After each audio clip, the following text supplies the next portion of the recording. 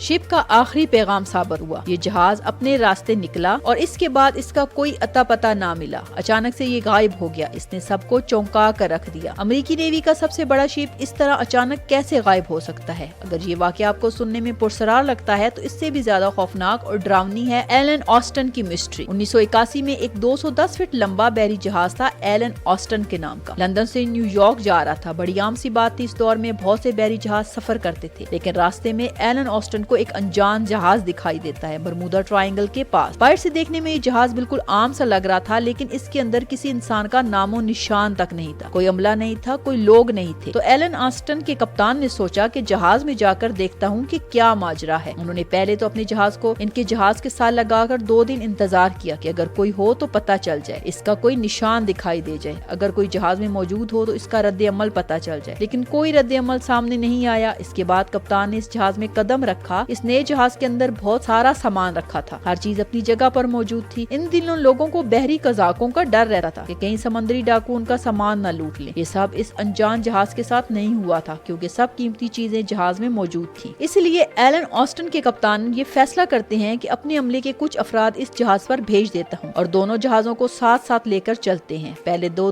دن جہاز آرام سے ساتھ ساتھ چلتے ہیں، لیکن پھر ایک طوفان آ جاتا ہے اور دونوں کے راستے الگ ہو جاتے ہیں۔ وہ انجان جہاز اچانک غائب ہو جاتا ہے۔ طوفان ختم ہونے کے بعد ایلن آسٹن کا کپتان اس جہاز کو ڈھونڈنے کی کوشش کرتا ہے اور وہ انہیں اپنے اسپائی گلاس سے انہیں وہ جہاز دکھائی دیتا ہے۔ جب وہ اس کے پاس پہنچتے ہیں تو پتہ چلتا ہے کہ اس جہاز میں پھر کسی انسان کا نام و نشان نہیں ہوتا۔ کچھ عملے کے افراد جو اپنے جہاز سے انہوں نے بھیجے تھے اچانک سے غائب ہو جاتے ہیں۔ کہاں گئے، کیا ہوا ان کے ساتھ، کوئی کچھ نہیں جانتا۔ اس کے بعد ایلن آسٹن دوبارہ سے کچھ عملے کے افراد بھیجتا ہے اور پھر طوفان آتا ہے اور انجان جہاز غائب ہو جاتا ہے اور پھر عملے کے افراد تک غائب ہو جاتے ہیں۔ ایلن آسٹن جب واپس پہنچتا ہے اور اس کا کپتان سب ماجرا جہاز کے مالک کو سناتا ہے تو وہ اس قدر خوفزدہ ہو جاتا ہے کہ وہ ایلن آسٹن کو ایک جرمن کمپنی کے ہاتھ بیچ دیتا ہے۔ پھر کمپنی مالک ایلن آسٹن کا نام بدل کر میٹا رکھ دیتا ہے۔ دوستوں، یہ ایک دلچسپ کہانی ہے، لیکن افسوس ہے کہ یہ حادثہ صرف ایک ایسی کہانی ہے کیونکہ حادثہ اتنا پرانا ہے کہ اسے کوئی ٹھیک سے تصدیق کرنا ممکن نہیں ہے، اور جو کہانیاں تاریخی اعتبار سے بہت مشہور ہوتی ہیں اور جو نسلوں سے چلتی آ رہی ہوتی ہیں، لیکن اس کی تصدیق کرنا ممکن نہیں ہوتا، سچ جاننا ممکن نہیں ہوتا۔ ان کہانیوں کو ہم کہتے ہیں لیجنڈز یا اربن لیجنڈز، اور بہت سے مفکرین کا ماننا ہے کہ برمودا ٹرائنگل بھی ایک ایسی ہی لیجنڈ ہے۔ برمودا ٹرائنگل کے حادثات کے پیچھے کیا وجوہات ہے، ان کو لے کر بہت سی تھیوریز بنائی گئی۔ کچھ لوگ ایلینز پر الزام لگاتے ہیں کہ ایلینز نے ان طیاروں اور جہازوں کو اڑا لیا ہوگا اور اپنے ساتھ لے کر چلے گئے ہوں گے۔ کچھ لوگوں کا خیال ہے کہ سمندر کے شیشے کے نیچے بڑا سا سی مونسٹر ہوتا ہے جس نے یہ سب کچھ غائب کر دیا ہوگا۔ کچھ لوگوں کا خیال ہے کہ سمندر کا یہ ایریا ہی ایسا ہے کہ جہاز اس کے اندر ڈوب جاتے ہیں۔ یہ تھیوریز تو بہت ہی عجیب و غریب ہیں، لیکن ہم ان تھیوریز پر فوکس کرتے ہیں جو تھوڑی سائنٹیفک ہیں۔ اس کی ایک وضاحت مقناطیسیت کی بنیاد پر دی جاتی ہے۔ اصل میں بات یہ ہے دوستوں کہ زمین کا جو نارتھ پول ہے اور جو میگنیٹک نارتھ پول ہے، دونوں الگ الگ پوائنٹس ہیں۔ تو جب آپ کمپس سے نارتھ کی سمت میں دیکھتے ہیں تو میگنیٹک نارتھ پول کی طرف پوائنٹ کرتا ہے، لیکن جو حقیقت میں نارتھ پول ہے وہ تھوڑا سا الگ ہوتا ہے، جسے ہم جیوگرافک نارتھ پول کہتے ہیں۔ عام طور پر جب لوگ کمپس کا استعمال کرتے ہیں اور جو پرانے وقتوں سے کرتے آ رہے ہیں تو اس چیز کو اکاؤنٹ میں لیتے ہیں، لیکن زمین پر کچھ علاقے ایسے ہیں کہ وہاں جب کمپس کا استعمال کریں گے تو آپ کو دونوں نارتھ پولز ایک ہی جگہ پر دکھائی دیں گے۔ ایسی جگہ جہاں پر ایسا ہوتا ہے انہیں ایگنوک لائنز کہتے ہیں۔ یہ ایگنوک لائنز وقت کے ساتھ ساتھ بدلتی رہتی ہیں، لیکن پچھلی 200-300 سالوں میں 0 ڈگری کی جو لائن ہے وہ برمودا ٹرائنگل کے پاس رہی ہے۔ یہ صورتحال کنفیوژن پیدا کر سکتی ہے۔ ایک اور دلچسپ بات یہ یہ ہے کہ اس علاقے کے بارے میں برمودا ٹرائنگل کا پانی زیادہ گہرا نہیں ہے۔ اگر آپ اسے سیٹلائٹ کے نقشے پر دیکھیں گے تو آپ کو پتا چلے گا کہ جو بہاماس ہے اور جو کیریبین آئس لینڈ ہے اس کے آس پاس یہ فیروزی رنگ کا دکھائی دے رہا ہے۔ بہت زیادہ ایریا پر پھیلا ہوا یہ سمندر کا ایسا حصہ ہے جہاں پانی زیادہ گہرا نہیں، جو گہرا سمندر ہے وہ نیلے رنگ کا دکھائی دیتا ہے اور یہ فیروزی رنگ کا۔ جب سیٹلائٹ سے دیکھتے ہیں تو یہ علاقہ الگ ہی دکھائی دیتا ہے، اس لیے کہا جاتا ہے کہ پرانے وقتوں میں جہاز آتے تھے وہ ادھر پھنس جاتے تھے۔ اس کے علاوہ ایک اور وجہ جو بتائی جاتی ہے، اس علاقے میں سمندری طوفانوں کی شرح بہت زیادہ ہے۔ اگر آپ دیکھیں گے کہ دنیا میں سب سے زیادہ سمندری طوفان کہاں آتے ہیں تو سب سے پہلے نمبر پر چین ہے، پھر اس کے بعد امریکہ اور تیسرا نمبر کیوبا کا ہے۔ کیوبا بھی اسی علاقے میں ہے۔ اور امریکہ کی کس ریاست میں سب سے زیادہ طوفان آتے ہیں؟ فلوریڈا میں آتے ہیں جو کہ اس علاقے کے قریب ہے۔ تو سمندری طوفان اس علاقے میں اکثر آتے ہیں۔ ایک وضاحت جو اس ضمن میں دی جاتی ہے اور سب سے زیادہ اہم ہے کیونکہ یہ انسانی نفسیات سے تعلق رکھتی ہے، اسے نام دیا گیا ہے بارڈر مین ہاف ایفیکٹ یا پھر فریکوینسی ایلوژن۔ یہ ایک ایسا نفسیاتی اثر ہے کہ جب ہم چیزوں کو زیادہ نوٹس کرنے لگتے ہیں تو ہمیں آس پاس زیادہ دکھائی دیتی ہیں۔ ٹھیک ہے، یہ تھیوری برمودا ٹرائنگل پر سچ ثابت ہوتی ہے۔ یہ بات سچ ضرور ہے کہ کچھ بڑے بڑے جہاز یہاں غائب ضرور ہوتے ہیں برمودا ٹرائنگل میں، لیکن اگر آپ نے نوٹس کرنے کی کوشش کی ہو تو آپ پر واضح ہوگا کہ ایسے کئی بڑے بڑے جہاز سمندر کے دوسرے حصوں میں بھی غائب ہو گئے جہاں برمودا ٹرائنگل نہیں ہو سکتا۔ اس کی ایک بڑی مثال ملیشیا ایئر لائنز کی پرواز ہے جو کہ برمودا ٹرائنگل میں تو غائب نہیں ہوئی تھی۔ لوگوں نے جب برمودا کے اسرار کے بارے میں سنا تو اس پر زیادہ دھیان دیا جبکہ دوسرے غائب ہونے والی چیزوں کی طرف زیادہ دھیان نہیں دیا۔ ایک صحافی لیری کوش جنہوں نے کتاب لکھی دا برمودا ٹرائنگل مسٹری سالوڈ، وہ بھی اس نتیجے پر نکل کر آتے ہیں کہ شروعات میں کچھ حادثات تھے جو ہوئے لیکن وقت کے ساتھ ساتھ برمودا ٹرائنگل کی مسٹری اور بڑی بنتی گئی اور کچھ لوگوں نے انہیں کہانیاں گھڑنا شروع کی اور کچھ لوگ کہانیاں تو بالکل ہی بکواس تھیں جو حقیقت میں کبھی ہوتی نہیں تھیں۔ ایلن آسٹن کی کہانی کو بھی ایسی ہی کہانی سمجھا جاتا ہے۔ امریکی کوسٹ گارڈ تو برمودا ٹرائنگل کے علاقے کو سرے سے مانتے ہی نہیں، کہتے ہیں کہ حقیقت میں یہاں ایئر ٹریفک بہت زیادہ ہے اس لیے چند واقعات ہو سکتے ہیں، اس لیے ان سب پراسرار غیاب کا برمودا ٹرائنگل سے کوئی لینا دینا ہی نہیں۔ اگر بات کی جائے کرسٹوفر کولمبس کے اس آگ کے گولے کی تو اس کا سائنسی جواب یہ ہے کہ وہ ایک شہاب ثاقب تھا۔ امید کرتے ہیں آپ کو ہماری ویڈیو انفارمیٹیو لگی ہوگی۔ ویڈیو پسند آئی ہو تو لائک کریں، چینل کو سبسکرائب کریں اور بیل آئیکن لازمی پریس کریں۔